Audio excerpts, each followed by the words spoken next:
FCT is a state, what happens exactly? So this is the question everybody is asking, because the Presidential Election Petition Tribunal has ruled that the FCT is not different from other states, and so therefore 25% vote in FCT is not special and cannot influence outcome of the presidential election. And so I think because of that, the residents of Abuja FCT have now gone to court to demand for their governor and demand for their 3 senators and the speaker and their House of Rep members. Exactly. So it means that everything that we have in each state must be in Abuja now. We need a governor. We don't need a minister. Okay. We need senators and members of House of Rep. We need all the parastatals that we have in the other states in Nigeria. Yeah. Nigeria is just bastardizing constitution and laws just to favor just single person. Quite unfortunate, really, really bad and unacceptable.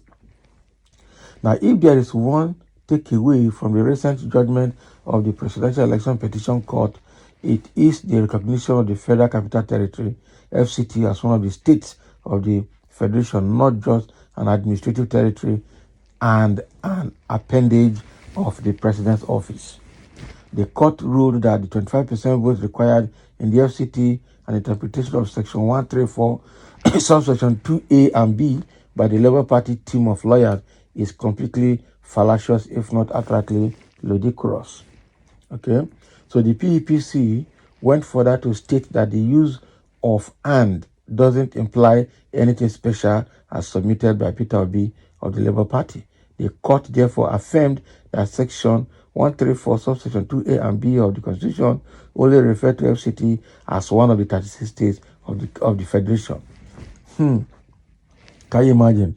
And so the clause "and" has destroyed it, because they say you must secure 2/3 of the vote from other states and 25% of votes in FCT. So that clause is supposed to be a must clause, okay, not a should and not optional, okay, and it's mandatory, it's compulsory, and it's a must, okay. And now this panel has just broken that clause now. Okay, so what next? The consequential effect of the judgment is that residents of the FCT are not superior to other Nigerians living in other parts of the country, just as residents of other parts of the country are not superior to those in the FCT. The concept of equality of citizenship is the fundamental principle in the court's decision. It is the basis upon which all other citizenship rights and obligations rest.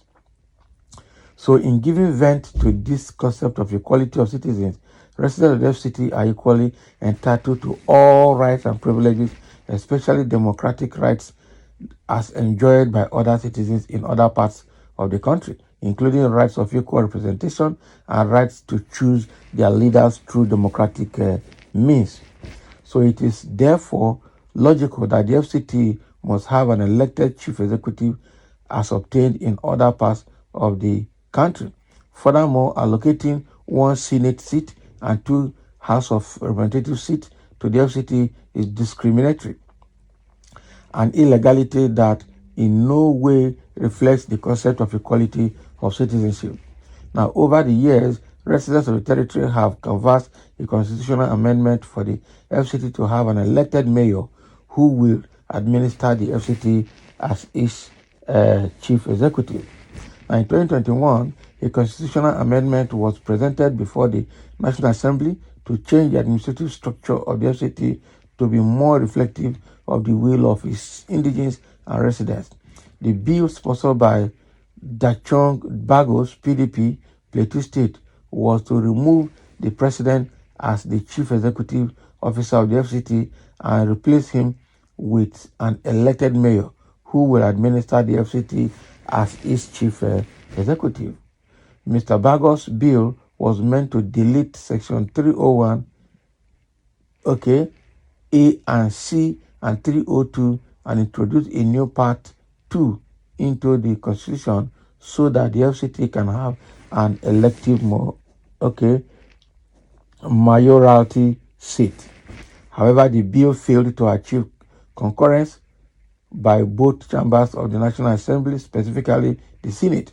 Also vexatious is that the legislative power over Abuja are vested in the National Assembly, which means the power to make law for the FCT is vested in the National Assembly. This means that outsiders who have no stake in the territory make laws for residents of the territory. Clearly, this is an absurdity. That is why the budget of the FCT is laid before the two chambers of the National Assembly. Ironically, the military administration of Ibrahim Babangida tried to rectify this aberration when it created an elective mayoral seat for the FCT in 1989. Now, the 1989 Constitution made this provision together with the powers of the president to superintend over the territory. Article 315 of the Constitution provides that a mayoralty comprising 4 area councils shall be created for the Federal Capital Territory, Abuja, and the administration and structure thereof shall be as provided by an act of the National Assembly. Interestingly, an election was conducted into office but was annulled by Ibrahim Babangida's regime. Wow. So what are we saying now?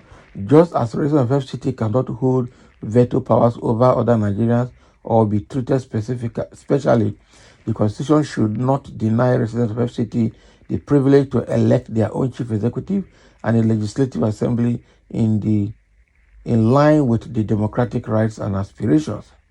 This is Dr. Maho writing. He is a public affairs analyst, lecturer, and publisher of Daybreak Nigeria newspaper. So what is this analysis about now? The analysis is about the independence of FCT. Okay, so if the presidential election petition court has ruled that FCT is just like any other state in Nigeria, so the 25% FCT that was sealed by a clause of and there is inconsequential, then it means that the FCT should enjoy the same freedom that other state citizens are enjoying in their individual states as well. And currently, the National Assembly make laws for the FCT, and these National Assembly members are from various other states in Nigeria. Okay, and those states also have their own chief executive as governors that superintend over the affairs of those states. Therefore, the National Assembly, both upper and lower chamber, should stop making law for the FCT.